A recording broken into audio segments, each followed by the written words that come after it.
Big pass புகழ் தர்ஷன் மற்றும் உயர்நீதிமன்ற நீதிபதியின் மகன் இடையேயான மோதல் தொடர்பாக ஜே நகர் போலீசார் விசாரணை நடத்தி வருகின்றனர். சென்னை உயர்நீதிமன்ற நீதிபதி மகன் ஆதிசூடி தனது மனைவி மகேஸ்வரி மற்றும் மாமியாருடன் முகப்பேர் கிழக்கு பாரி தெருவில் உள்ள டீபாய் என்னும் கடைக்கு தேநீர் அருந்த சென்றுள்ளனர். அப்போது அவர்களது காரை பிக் பாஸ் புகழ் தர்ஷன் வீட்டின் முன்பு நிறுத்திவிட்டு சென்றதால் இரு தரப்பினரிடையே வாக்குவாதம் ஏற்பட்டு கைகலப்பாக மாறியது.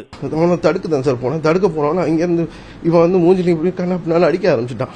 திடீர்னு பேசிட்டு ஏன் இப்படி அடிச்சிட்டு இருக்கேன்னு சொல்லி சொல்லும் போது அவன் தர்ஷனும் அவன் பின்னாடி ஒன்று பேர் ஏதோ அவங்க அந்த சினிமா போயிட்டு மாதிரி அவன் பாட்டு வந்து கண்ணாப்பினால அடிக்க ஆரம்பிச்சிட்டாங்க. எனக்கு ஆல்ரெடி கால் இந்த இடத்துல ஃப்ராக்சர் ஆயிடுச்சு.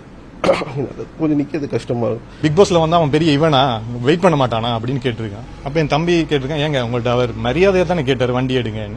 இப்படியே வாக்குவாதப்பட்டு இருக்கேன். நான் திருப்பி வண்டியிலேருந்து இறங்கி வந்து, அண்ணா நான் ரொம்ப நேரம் வண்டியை ரோட்ல நிக்க முடியாதுன்னா சீக்கிரம் எடுங்க அப்படின்னு சொல்லி போறதுக்குள்ள சூடான காஃபி எடுத்து என் தம்பி மூஞ்சில ஊத்திட்டு கழுத்தை நெரிச்சு கீழே ஆளை உட்கார வச்சுட்டு ஏறி உட்கார்ந்துட்டு இருந்தேன்.